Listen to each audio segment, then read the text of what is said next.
What does opening ceremonies at the Olympics teach us about our culture? Has the Republican National Committee moved more to the left? How does the culture wars affect Christians? On this slice of fresh bread.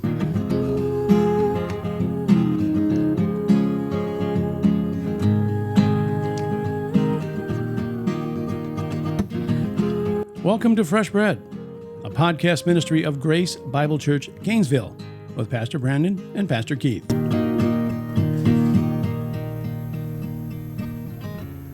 Well, thanks for clicking on Fresh Bread Podcast 72.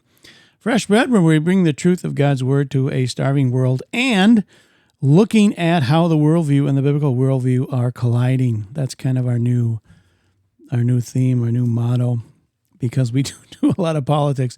Even though we are going to stick with biblical truth, we're trying to incorporate more of what's happening in our world because there's a lot of crazy stuff going on. So we want to keep you guys informed on where we're going as far as biblically and how this relates to our walk with our Lord, because this walk in this world is getting more and more crazy, and I think it's going to get more and more crazier as we go on. So what we're going to do today is, by the way, I'm Pastor Keith, and sitting across the table from me is Pastor Brandon, and we're going to look a little bit at the Olympics opening ceremony, what happened there, and then we're going to look a little bit at the RNC, the Republican National Committee. The convention came and went, and it was noticeable how it sort of had changed a little bit from the last time. And has the Republican Party moved a little bit to the left, or is it just politics? That's what we're gonna talk a little bit about that today. So, Pastor Brandon, how you doing? I'm doing okay. Well, let's talk about the Olympics first, because the RNC thing might take longer. But just really quick, we had the Olympics open last Friday, and there was a lot. I didn't watch it. My wife watches it. I didn't watch it. I don't know if you saw any of it, but there was a lot of weird, imagery. Sure. And opening ceremonies, to me, have always been kind of boring. I don't know why. They just... I understand the host country is you're kind of pushing your culture, and this is our history, and sure. When it was in China, right? They had all those drums. It was kind of fun, to see that. But I notice as things become, as our world becomes more and more crazy and more sinful, I notice that even we talk about, and you and I talk about even sports, the Super Bowl, the halftime show has become kind of a weird, nothing to do with the game kind of thing. So here we have the opening of the Olympics. The world comes together, and it used to be a time where families would sit down and watch with their kids. The Olympics are opening. But what we saw on Friday was, I guess, a transvestite, transgender, homosexual free-for-all. Yeah, I mean, it definitely was not a kid-friendly show, even compared to some of the ones in recent history that have been. I think that have been more about the pageantry and the history of the country, where the French definitely, were more risque for sure. I mean, that's probably a kind way to say it. I didn't actually watch the show. I certainly didn't watch it live. I've watched excerpts of it. I've seen, things that were, obviously pictures and of the imagery and I think it's as bad as advertised for sure. The French have always pushed the envelope that way in terms of their culture. They've always been more risque. I think that word may even come from them. I don't know. It could be French. Risque. We're showing our lack of culture even with that. But Keith and I are not very cultured. If you haven't picked up on that, we have a lack of culture. But that's okay, because we don't want the bad parts of culture. But yeah, I mean, it was an ugly thing. I mean, the whole thing with with basically mocking the Lord's table, the Last Supper, the portrait of the Last Supper. That I think some people would say that it was a nod to the god Dionysus, and even if it was, I think there was some sort of, I think they knew that it was, that people were going to associate it with the Lord's table. And, that's it's just art, but at the end of the day, it has a representation for Christians as, depicting that Last Supper, the last communion with the Lord last time the disciples were with the Lord that way and with the intimate setting. And so I think they knew what they were doing. They were mocking that, especially with that, that overweight. I don't even know how to describe and stay nice about it. So to stay Christian, I mean, but it, and even with the children that were involved in it all and you had these bearded ladies and it was ugly. I mean, it was ugly. I mean, there was nothing redeeming about it. I mean, it's funny because I don't even know what she was singing because she was singing in French, but I think Celine Dion at the end might have been the most redeeming part of the whole thing, the most beautiful part of the whole thing. If they just stuck with stuff like that, then, we probably wouldn't be having this conversation. But it was just ugly. I mean, there was nothing beautiful about it, other than Celine Dion's song.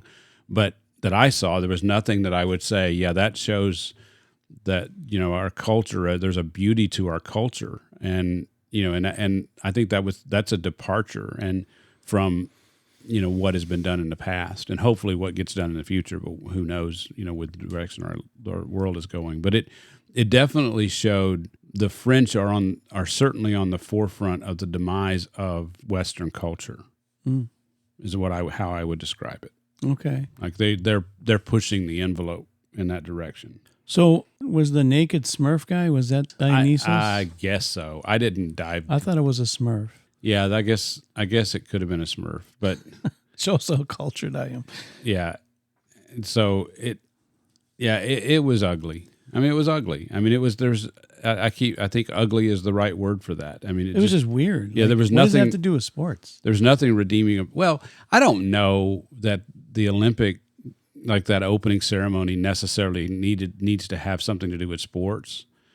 I think that I'm okay with showcasing the host country's culture, and I'm okay with that. I mean, I think that if the United States hosts another games at some point, there's culture here that would be fine to be highlighted, and it doesn't have to be directly connected to sports because it is the Olympics is the spectacle of the world coming together, and as you mentioned, the nations coming together, and I'm fine with the host country having being able to highlight their culture and the world being able to see it and get a better idea of who they are, and it's just there was nothing redeemable about this. It just wasn't. There was nothing that said, yeah, I want to watch this so that we can learn more about the French. Yeah, there should have been like a basketball or something at least on the table. Yeah, something to do with the Olympics. Again, I'm not. Well, I mean the torch thing, where the torch comes into the stadium. That was weird too. Yeah, I didn't see that, but there was a lot of. I'm just talking about the running because they, like here in the United States, they have the torch goes from one place to the other, and they run it across, and there's an idea of back to the marathon, the idea of back into Greece, and the idea of the Olympics being tied to that. That makes sense. I mean, it makes sense that they would do that in the opening ceremony and the closing ceremony. That goes that goes away, goes to the next country. Yeah, I mean, I think that's part of it. I think that's what ties the sort of sport idea to this opening ceremony. And then you have the athletes that are paraded in normally, and they were on a boat this time. Yes, I mean which was kind of fun. Yeah, so I don't have a problem with that being not that sports is not specifically the focus. That sports is what's bringing cultures together. That's fine. It's here next year, right? It's in the United States. I don't know. I mean next year, next time. Yeah, I don't know. It's in L.A., isn't it? Oh, is it? 2028. Wow, that's back in 1984 was. Yeah, 84. Yeah. They'll pass the torch. Well, I'm just going to ask you, as far as you just mentioned the bringing in the torch. Why is Snoop Dogg part of that process, and why is he wearing a satanic necklace? I mean, people have brought that up.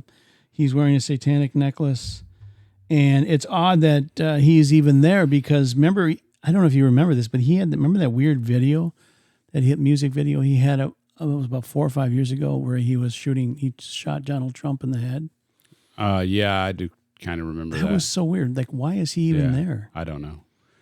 You got me. I'm a pastor. I'm not. pop culture icon I'm guy. I'm not a guy that's going to study pop culture and Me either. and understand it, but I don't have an answer. I mean, he's not a young guy either. So He's not, but I will say, I guess, Snoop Dogg is somebody that people would recognize. I don't even know how they used him in the ceremony. So he carried the torch, I think. Oh, did he carry the torch? Is he the one that lit the cauldron or whatever? I don't think he lit it, but I think he was one of the guys. I think one of the drag queen guys handed it to him. And oh, wow. He handed it to another drag. I don't know. So a drag queen person did the lit They the had torch? drag queens people carrying the torch. Oh, wow. That's interesting. I didn't know that. I'm not a big. I've watched probably 5 minutes of the Olympics. Yeah. But since it's been on, I might pick up on some of the basketball at toward the end because I think that I do think international basketball is probably a little bit more pure than NBA basketball at this point. So I probably will pick up on. I know how you feel about NBA. Yes, I'm not a big fan. No, it is more interesting. It's just the pros. If it was college kids or something, it might be more interested for me. But I do enjoy the swimming and the track. I think those are the things I kind of watch. Yeah. During the Olympics. Yeah, I might pick up on some of the finals when we as it gets down to it, like gold medal stuff. I know there's been some already, but yeah, I might. I don't know. I'm not a huge fan. I mean, it's not that I'm against it. I'm not a huge fan of it all. It's getting weird. So here's my question then. Why do you think the wicked worldview gets to set the agenda for everyone else when you watch one of these things? Why are they always kind of setting the agenda? Well, it's interesting because I do think it's a pendulum swing type of thing because, they want to push this worldview of basically we do what is right in our own eyes. And so I think there are a few people who are pushing that agenda. They're the ones that are, they're the ones that are out front pushing that agenda for the rest of us. And, unfortunately, a lot of those people are definitely more vocal and more willing to push what they believe on others. And what you'll notice is it's always an emotional type, argument of we're just trying to be ourselves. This is how God has made us. If you believe in God, then He's made us this way. And so, how could He make us this way if He didn't want us to be this way? And it's just it's an emotional argument that they push, an agenda that they push, and the whole LGBTQ IA plus whatever alphabet it is, but that whole thing has been. I mean, they're brilliant marketers. I mean, there's no doubt about it. But they have the entire news media on their side. I mean, they have. Mm-hmm. I mean, NBC Sports is helping push the agenda. I mean, that's the agenda that the station or the network that's hosting it. And so, but it's the same, but they have the entire media on their side. I mean, obviously there's other media that's not on their side, but I'm talking about mainstream media that's pushing the agendas. And, those people are people who have come through the universities in the past 30 years who have been taught, DEI, the diversity, equity, and inclusion agenda, the woke agenda. I mean, these have been people who've been influenced that way and are now coming into power. And unfortunately, I think it's just going to get worse because they are assured in their own minds that they're right. And that's Judges 21:25, everybody did what was right in his own eyes. And so they, in their heart and mind, they believe that they're right and the agendas that they're pushing. And I think we're going to see more and more of that as we go along. Are they kind of gaslighting Christians? Because I don't know if you've heard the new Kamala Harris kind of pushing point is that Christians are weird. Oh, yeah. Like Donald Trump's weird. Sure. J.D. Vance is weird. Sure. They call us weird because we're always looking at LGBTQ stuff and, criticizing this and criticizing that. But haven't Christians always been weird because we don't fit in with Well, I mean, that's exactly, early Christians, they were accused of being cannibals because, of communion, the body and the blood of flesh and blood of Christ idea, so we're cannibals and we're child molesters and we're, that's the type of stuff that we've been accused of being as Christians over, many centuries. And so, they're just using an old playbook. I mean, it's exactly the same playbook that was used back then that is being dusted off and used again. That we're weird, we're against what is good, and it's basically turning good in evil and evil good. It's turning everything upside down, and I think that we're going to be painted to the edges of society, and I think that's the persecution that's going to happen. I don't think at this point that we have to fear being burned as torches in their yards. I think that what's going to happen is that we're going to be pushed more and more to the edges of society, that we can't participate in polite society because of what we believe. And we're already seeing some of that, that if you don't toe the line, in terms of what's being said at work, then, you have to, if you proclaim Christ, or if you proclaim the truth of who he is and how he's created this world, then, you can't participate in work in these corporations and people, our Christians are having to do their best. They're having to do their best not to compromise, but at the same time, there is a level of compromise that's there because you have to. I mean, if you proclaim who you are and what you believe, you're in danger of losing your job, and I think that's going to get worse and worse. And then, potentially we're going to get to the point, like where China's at, where there's social credit score, where if you don't believe what the society believes, if you don't toe with the line, you're not going to be able to do banking. You're not going to be able to, participate in retail and that sort of thing. And so your ability to buy and sell is going to be, especially if we go to a cashless society, which seems to be biblically, prophetically, that's what's going to happen. But it seems to be the direction things are going is, they're going to do away with the, cash, and it's going to all be digital transactions, and they're going to be able to track all those transactions, and they're going to be able to give you, be able to say whether or not you can do what you based on a social credit score like they're doing in China. So that, I think that's the direction it's going. And so if you are against these things, if you don't toe the line socially, then you're going to have less access. And, the more you go against the grain, the less access you're going to have. Yeah, it's a definite pushback against Christians to call them weird and get them to feel guilty and not want to be weird. That's right. That's fit in with the culture. Yes. I was going to ask you though, at the Olympics, real quick before we move on, why do you think it's always like they depicted the Last Supper and all this stuff? Why don't they do Muhammad or some kind of Hindu? Well, for sure with Muhammad, I don't know with the Hindus. I'm not sure, but for sure with Muhammad, they know that they'd be kicking a hornet's nest for sure.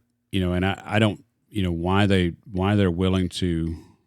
I don't understand because that ideology is so strong that anywhere. I think that secularism is a vacuum because you can't have a society that doesn't believe something. Like if that's pluralistic societies don't work ultimately because there's nothing real to believe in. Like there's nothing to grab a hold of and say this is what this is the higher ideal of what we're living for. Christianity has that, and the Muslim religion has that, and so I think what's going to happen is ultimately it's a fight between those two, and which one is going to win. We know ultimately Christ is going to win, but in terms of how that works itself out, I think that when you have pluralism, ultimately there's a vacuum, and something's going to fill that vacuum, whether it's the truth of God's word, the truth of Christianity that's going to fill that vacuum, or if it's the false lie of the Muslim faith. So I don't know. I don't know. I do think there's a vacuum that gets created, and I do think that vacuum is going to get filled. And the question is whether we fill it with the truth or it gets filled with a lie. And that's what it's interesting when you look at Christian nationalism as a question. It's interesting that I would say that we as Christians ought to be fighting for the truth politically, because if we don't, there's a pluralism. That pluralism allows for the lie to come in, right? It allows for this, so what's going to happen is that ideology that vacuum that's created by pluralism is going to be filled, and it's probably going to be filled by the Muslim religion. It's going to be filled by that, as opposed to, if we're not fighting on the other side trying to proclaim the truth, ultimately it's going to be filled with the lie. And because I don't think that, well, I know that modern relativism, postmodernism thought, but the idea that truth is relative can't stand. Like it nature abhors a vacuum, and that's what that is. It's a vacuum. Like you can't, it's interesting because what's his name over in England, the atheist, famous atheist, that's Dawkins, Dawkins, who's come out and said, I kind of like the church buildings and I kind of like our culture. I don't like God, but I kind of like the culture. I like the Christian culture. Well, that's what he's talking about. Is that they've taken God out of everything. They've taken God out of national politics. They've taken God out of the schools, and it has created a vacuum that is now being filled with something ugly. And ultimately, it's going to be filled with, I would argue that because of the strong ideology of the Muslim faith, I would argue that's going to be what overruns Europe, and it may be what overruns the United States, because nature abhors a vacuum, and the vacuum, you can't have all those things. You can't have the beauty of the Christian religion without the God of the Christian religion, right? You can't, and because it creates this vacuum, and that vacuum is going to get filled, and ultimately it's either going to be filled by the truth or it's going to be filled by the lie. Yeah, and I think that's what we're seeing. I think that even going back to the Olympics and what's happening at the Olympics, you have a situation where secularism is now the dominant force in Europe. Especially we see it in France. And so, but again, I say it again, that nature abhors a vacuum. That creates a vacuum because it's pluralism. There's nothing to hold on to. There's no truth to hold on to because it's all based on a lie. And I'm not saying that the Muslim religion is true. What I'm saying is actually it is a lie, but the ideology is so strong that it ultimately will end up filling that vacuum if we don't push back with the truth of the gospel. Yeah. So you're saying that both Christianity and Islam aren't really LGBTQ friendly. Neither one. That's right. But they chose Christianity to be the one to kind of mock because, like you said, it would kick open a hornet's nest. It would kick open a hornet's nest, but I think there'd be demonstrations in the street if they mocked Islam.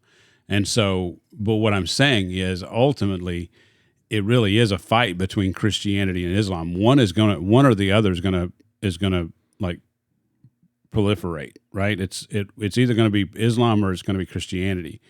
And, because both have this strong ideology. Now, you ask where does Judaism come in at? I would probably lump Judaism in the Christianity side because it's obviously it's a Judeo-Christian faith. And so I would lump it on the Christian side, but I think that either one or the other. I don't think pluralism, when I say pluralism, many religions, many, relative truth, there's no truth that we can grasp. That whole idea, that is a vacuum that gets created because there's nothing to grasp a hold. There's no ideology to grasp a hold of, except that there's no ideology.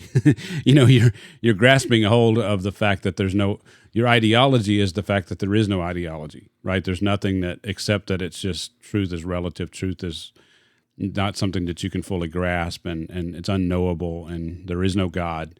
That creates a vacuum in culture that's going to be filled. And right now for Europe, that's being filled with Islam. So do you think it's because Europe had been a Christianized place for so long that now that's why they're attacking it? Like you said, the fall of Western civilization, the fall of the West, they're trying to just get rid of all that and rebuild it. Yes. In a different way. Yes. Which is scary. Yes.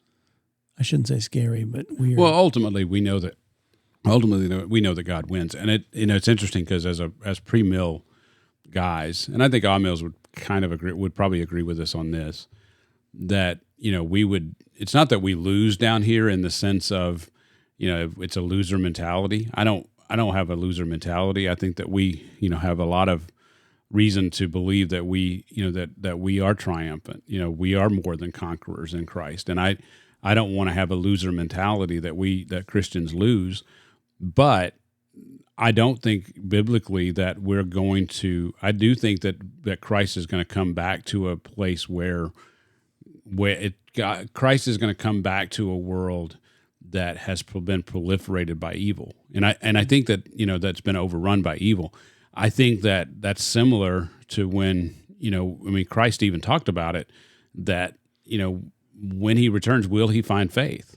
That's the question, and I think that faith is going to be on life support at that point, when he comes, and I think that's where we are today. That we're getting closer and closer. Now, how much further that goes, I don't know, but we are getting closer and closer to that, to fulfilling that answer of him not finding there being very, very little faith left when he returns. Yeah, and I think that's his triumph. He's going to come and triumph over evil, and I think he's going to show that he is the king. Well, I want to ask you something. Something just popped into my head. Something just popped. And I didn't have Pop-Tarts today.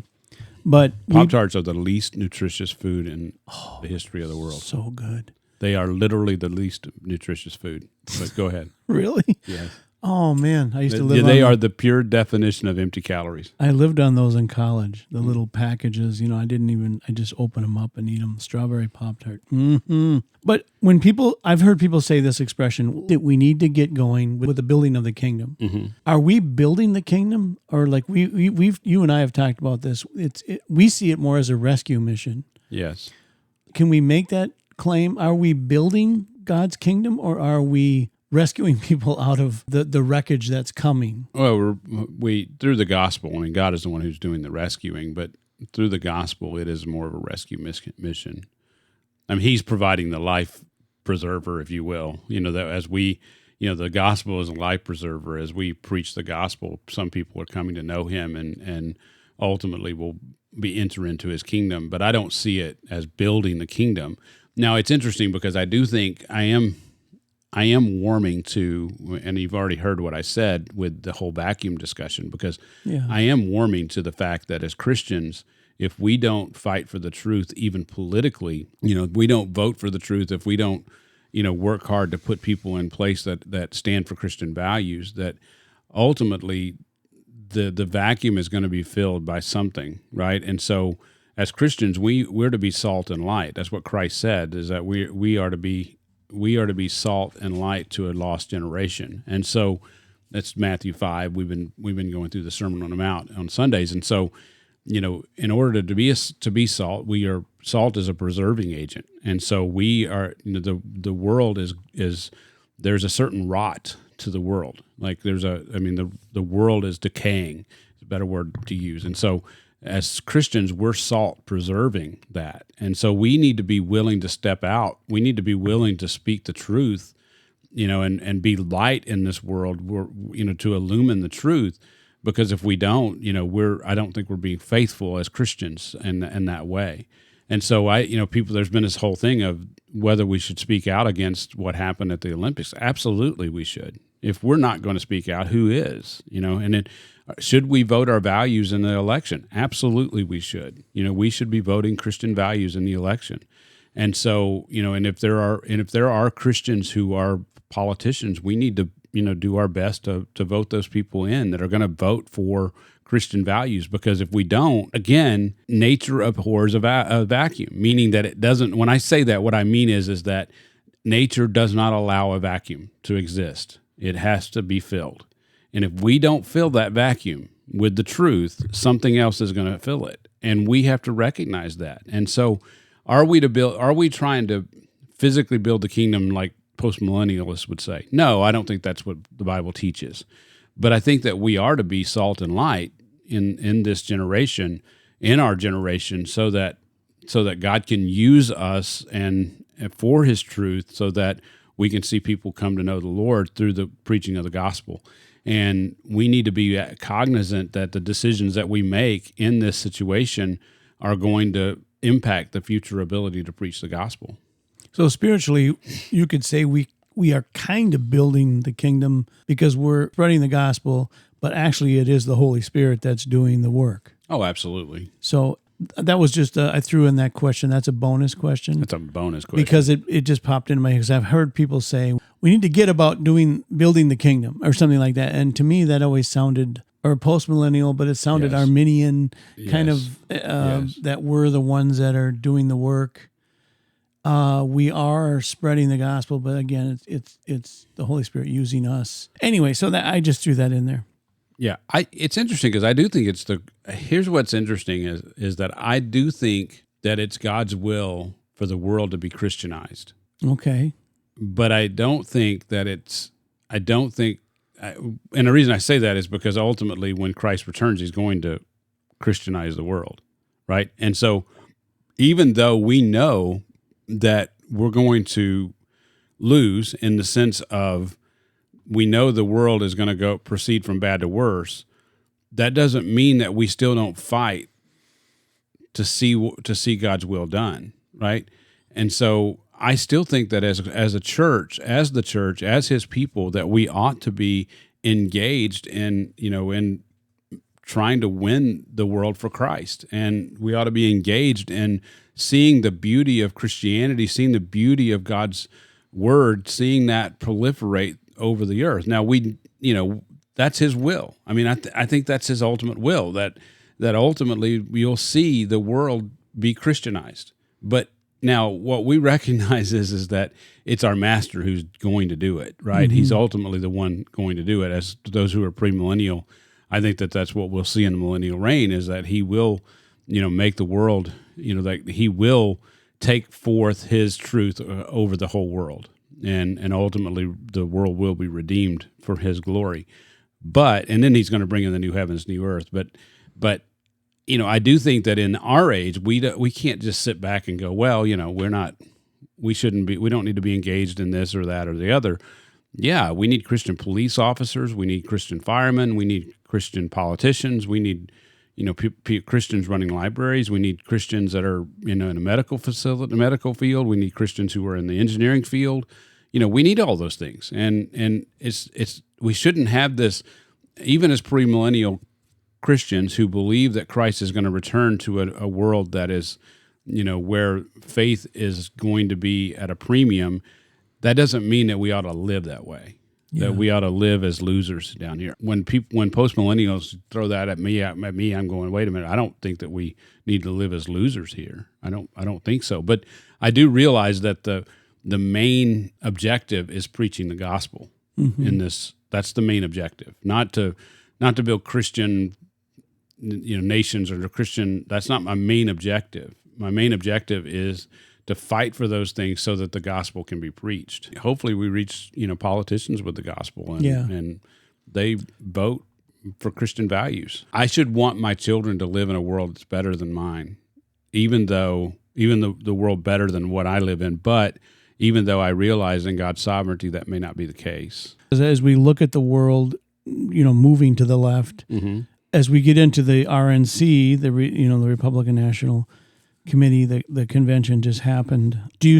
Was there a shift? Did you see a shift? I do think there's. Was it just politics? Well, I think there has been a shift because the Republicans feel like they need to win the middle, and I think the country has moved so far left that the middle has shifted, and the middle is going to be less tolerant of some of the hardline things that you and I would, like we would be against, obviously against abortion. We'd certainly be against, homosexual marriage. We'd be against, certainly be against the transsexual stuff. And I think that's still, even for the middle, I think that's still problematic for the Democrats. But I think what the Republicans are doing is moving left on some issues in order to sort of win the middle. To win the middle. Yeah. So I'm, we're both very pro-life. Mm-hmm. I've heard people say you can't be a one-issue voter, but I think that's one of the most important issues there is, to be pro-life. Yeah. Obviously when they say one-issue voter, basically if somebody is pro-life we're going to, I mean, the idea would be to vote for someone who's the most pro-life. And I think that we probably have to, well, I think we're forced to be in that position because, yeah, it's going to be hard. I mean, you have to vote for the person. I mean, I say have. In my mind, as I look at politics, when I look at Christianity, we need to vote for the person who is going to be the closest to the truth, right? And so, right now, as an example, Donald Trump seemingly has moved. I don't know that he's moved on abortion, but I think that he's being more public about it. Like he's being more. Politically, I think he sees an advantage of people knowing where he really stands on abortion, and that he's going to get more voters by being more of a moderate that way. And I think that's where we are. But he's still, of the major candidates, he's still the most pro-life candidate. I mean, he's still, and I think that because of that, I think that we have to, as Christians, we have to seriously consider him as a viable option because of that, because he's still the most pro-life. He's still, you and I would say, and we would have, this would be like, for me, for sure, I'd be considered weird, but I don't see abortion for any reason. Like I don't think abortion is acceptable for any reason, whether it be rape, whether it be genetics. I don't see, I think that God would have us, that child has a because of God and the importance of life, that child has the right, so to speak, to live. It has the right to life, liberty, and the pursuit of happiness, just like I do. And so for me, for any reason, I don't think that should happen. That we've seen that Trump is coming out with a more moderate position that way in terms of, maybe rape or medical reasons for abortion. And, even though I don't stand where he's at, he's still the most pro-life. And so I think that that's what we have to take into consideration. And yes, I'm okay with being a one-issue voter in that way. I mean, I'm going to, because I think that is the most important issue. I think that is the most profound problem that is facing our nation today. That is if you were to list out all the problems that's facing our nation, I think that the murder of children is number one. And so anything that takes us further away from that, anything I can do to take us further away from that, that's where I'm at. So you would disagree with President Biden, who said the number one killer of children is guns? Oh, absolutely. Yeah, I think that was bonehead. If he said that, that's idiotic. Yeah, he did. He said it at one time. That's absolutely idiotic. Well, yeah, and I don't think they considered abortion murder. I think that's the problem. Well, they don't. It's been repackaged into this idea of choice. That birth control. Yeah, it's the baby is until the baby is born. That's the baby is part of the woman's body, and therefore she has autonomy over her body. And that's anti-biblical. How much do you think the abortion issue hurts the Republican Party? Because I've heard someone say that abortion is the main item this election, that women are just outraged about, Roe versus Wade being overturned and all this stuff. And well, the left has done an effective job of painting Christians and those who are anti, that are pro-life. The left has done an effective job of making it as emotional as they possibly can.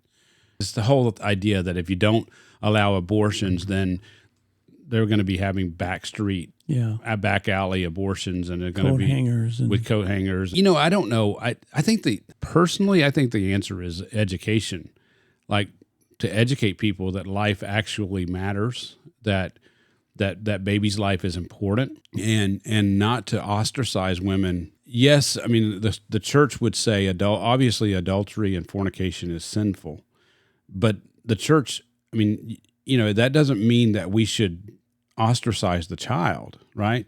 The church should be the first to step up and say that child is important, even though it was born in sin. That child is important, and support the families. Like if if somebody in the church, if their daughter has a baby out of wedlock, I mean, not to ostracize that child and baby. If there, obviously there needs to be repentance, and we need to call for repentance, but we still should love that child, right? There should be and the family should accept that child and not feel like that they're being, because they obviously there's sin, there needs to be repentance, but at the end of the day, we as Christians ought to be loving toward especially the offspring. And so, I think that's the answer, is to educate Christians, especially Christians, to say, we ought to be the first to step up and adopt. We ought to be the first to welcome these children into the world. And I think that's the better answer than, and teaching people that is an important thing to do. If you're a family, that we ought to prize those children. We ought to value those children. And it's a good thing to have children. And even in those situations where it's difficult, and it's even a child born out of wedlock or in a sinful situation, that child is still valuable. And we need to see that life is valuable. And, we need to be willing to step up and say, we're here. We're going to, as Christians, we're going to do what it takes to make sure that girl, doesn't involve herself in a back alley situation, and is willing to have that child. And even if she gives them up, even if she has to give it up for adoption, that there's viable options that way. Yeah, absolutely. I agree with that. I agree with that. So as we look at the RNC, you believe there was a shift? I do. I do.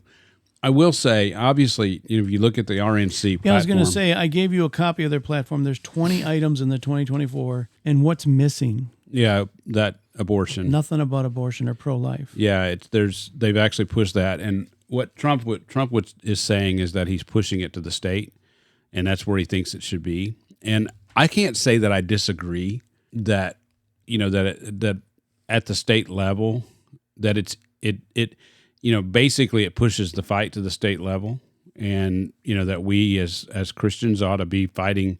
We ought to be contacting our state representatives and making sure that they're fighting for life at the state level. It ultimately shifts the fight, and I think constitutionally it makes more sense that way. But now, is that what he did, or is he just sort of pushing the issue away from the federal government? A lot of people would want it to be a federal law, that. And I could see the argument that direction too, that it ought to be a federal law outlawing abortion, federally. But, for me, it's like, well, if you have 50 states that are outlawing it versus the federal government, I think from a constitutional standpoint, it makes more sense to have the 50 states do it. But either way, I mean, I'm not against it in terms of going to the states. Now, somebody may have a better argument than I do that would allow it or say it needs to be at the federal level. But having said that, I think it's a political move. I mean, I think it's political on his part to sort of, it's a sticky wicket, and he doesn't want to deal with it, and so it's easy for him to say, "Yeah, I didn't outlaw abortion. I just pushed it to the states," and that way he can have it both ways. I mean, he can say, well, I did what I was supposed to do. I made the Supreme Court conservative. They overturned Roe, which was a bad court case anyway, bad precedent anyway, pushed it to the states. Now the states have it, and I don't have to deal with it politically. When we talk about abortion, is there a spiritual blindness? Because now we have, sonograms and all these things where you can see that it's life, right? Oh, absolutely. Even at I don't know how many months. Absolutely, it's spiritual blindness. But yet they still refuse to say it's a life. Well, I mean, you even have Christians. I mean, there's a guy you and I that used to be at the Master's Seminary. He was the guy in orientation that did the library stuff. I can't remember his name at the moment, but he actually got crossways with TMS, and they fired him. He's always in social media. He's always firing like little hand grenades over the wall toward TMS guys, and especially the guys that he sees as being the ones who kind of did him wrong. And so, but he actually has made an argument that he doesn't think life starts at conception. And so we even have Christians who are trying to make those arguments that life doesn't actually start at conception, that actually when the baby is born is when the soul is infused, like that happens at birth. And to me, it's like that doesn't make any sense. Psalm 139, he formed that idea of how God has made us fearfully and wonderfully, and that starts at conception. And I think that biblically the soul gets infused at inception or conception. That is. Yeah. Well, even if it begins at a heartbeat, that's pretty early. Right?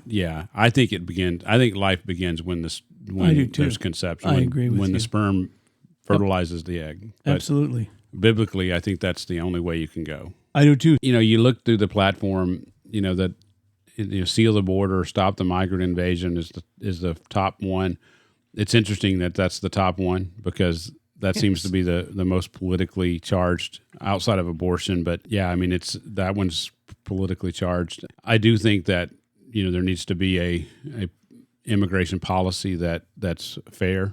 And I think what's happening is that the Democrats the left wants to bring as many migrants in as they can, because not that all of them will vote Democrat, but a vast majority of them, at least coming in, will vote Democrat because of how they package themselves as being sort of on the side of the poor guy, and so I think they see that, and I do think that the border needs to be sealed. I do think there needs to be a policy. We are a nation that has historically brought immigrants in, but the right way. Yes, but the right way, and I think you don't just open the gates and say, "Come on in." Yeah, I mean, Acts 17, God is the one who's created nations, the boundaries of nations, and I think that every nation has the right to make those defined boundaries and bring in the foreigner in the right way. And there's a certain number per year. I think that makes sense because of for social reasons, for financial reasons. I think that we have to be careful as we bring people in that we do it in a way that doesn't overwhelm us. I don't have a problem with I think that it's right and good to bring in the foreigner, to treat them with dignity. But if you get too many, then you end up basically being the same as the country they came from. I'm saying? Yeah. It brings down our status as opposed to bringing them up. What about some of the countries that open their prisons and say, "You guys get out of here, go"? And we got a serial rapist, we have a serial child molester. They just walk across the border. I mean, it's nice to know sometimes their background, right? It would be good. My ancestors came from Germany, and they had to go through all kinds of tests. Yes. But I don't think we can go back to that, but I don't mind at least your name and where you're from and what did you do. Well, I think there needs to be some hurdles, right? I think it's a blessing to come to the United States. I mean, historically, we've been a country that absolutely. You're bringing them up, and I would say that our culture is one that is to be emulated, and so I mean, obviously the bad parts of our culture, no, but I mean, in general, the American culture is not a bad place to be, and they need to come and be a part of that culture. It's like Kamala Harris said: just because they're here illegally doesn't mean they're illegal. Yeah. Okay. That's a meme out there. That's like Pop-Tarts are nutritious. Oh, don't bring up Pop-Tarts again. I have some in my bag. Your bag? My bag. I got a bag of them. How much influence does the church have in the RNC, or is it waning? I think it's waning. I definitely think it's more political at this point.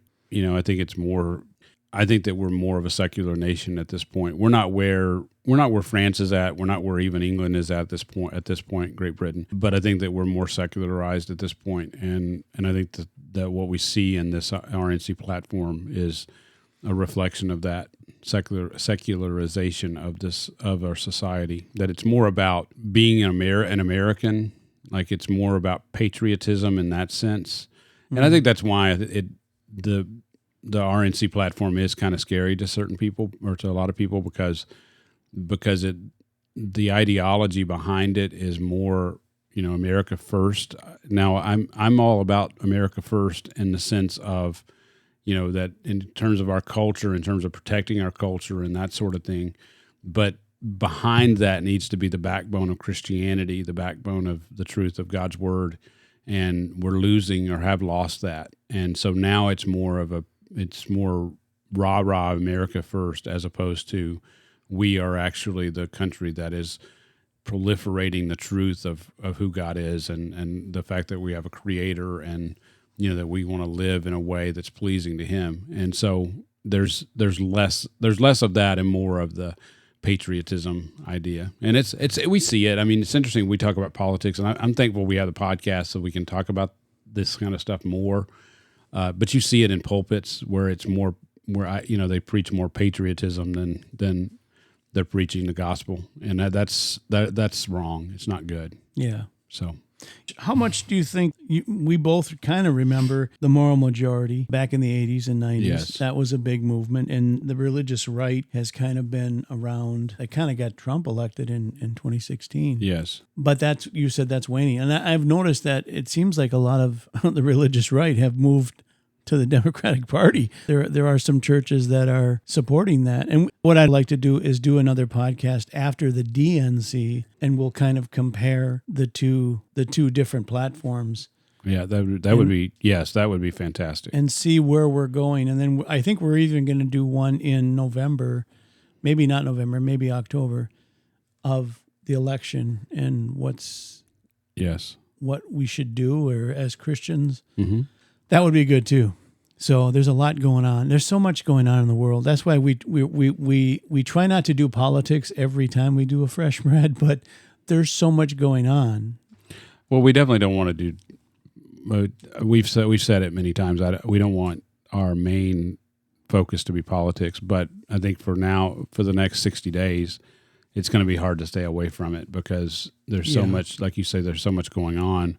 And even in the aftermath of the election, we don't know, even what's going to happen there. And so I think we're kind of forced to speak to what's happening and try to help our people have a biblical worldview as we go through this and realize that, if you sit here today and you're putting all your eggs in a Trump basket and that Trump's going to be the one who saves us, I'm afraid you're going to be disappointed. But at the same time, we have to be wise, and we have to vote, and we have to live our lives according to the truth. And so, we do need to be shrewd in how we do that. And so at this point, I think that as we consider what's going on, even with Trump and what's happening with the RNC and some of the policies, I still think that they're the closest thing that we're going to find at the moment to a biblical worldview, and we have to be pragmatic that way. And I know, pragmatism doesn't work in church. That we need to stand for the truth. We need to, that pragmatism. This idea of do what works.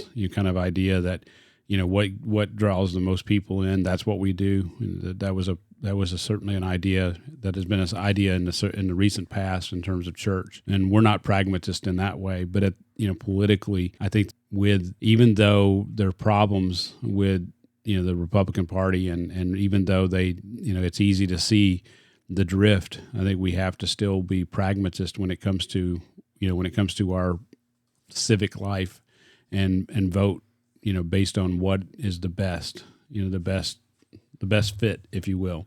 And I would say, like we ended our last podcast, you kind of asked me what we should do, like how we should respond. Well, I still would say you need to get involved locally. You need to get to know we need to know our politicians locally. We need to be influencing things locally, because I think when, as things continue to drift, that's going to be the most important thing, that we are involved that way. And, but I think even more than that, an even higher priority is going to be to develop relationships within the church. That idea of fellowship and unity as we go through this, that we can support one another, even developing relationships with like-minded churches that allow us to have, to broaden, that scope of the influence that we have. Those are going to be the most important things. I mean, obviously national politics are dominating, everything.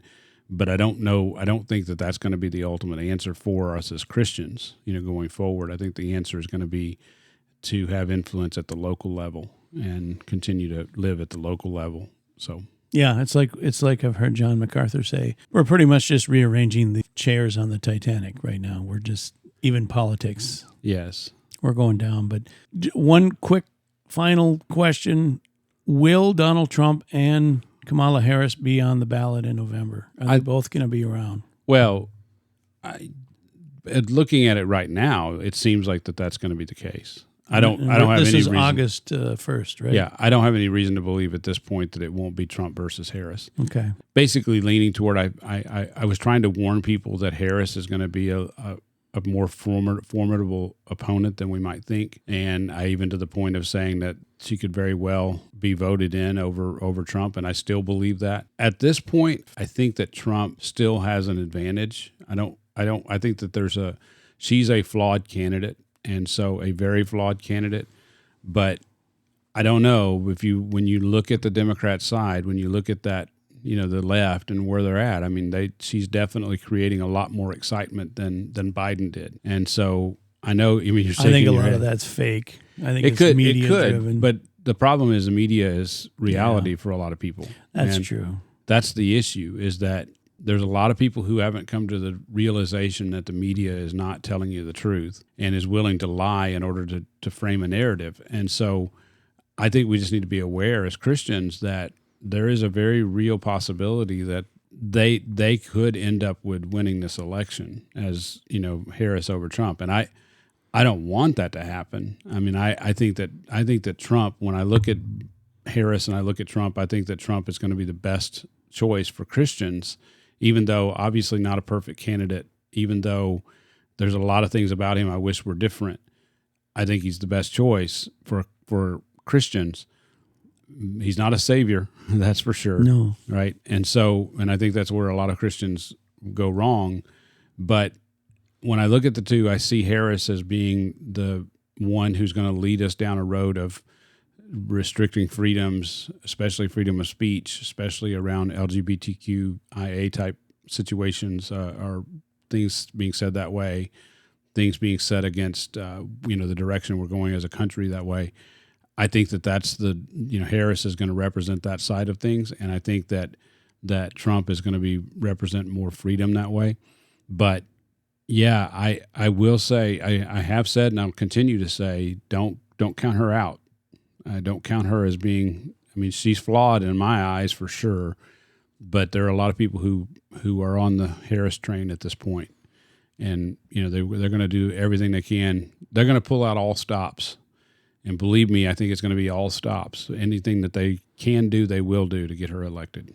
Yes, and I'm a little worried about the Donald Trump more assassination attempts. Well, there's definitely some right-wing conspiracy theories, guys, that attempt won't be the only attempt. Yeah, I worry about that. Yes. My last question, your favorite Pop-Tart? My favorite Pop-Tart? Peanut butter and jelly? No. Probably strawberry with the white icing. There you go. With little flakes of whatever that is. I knew I liked you.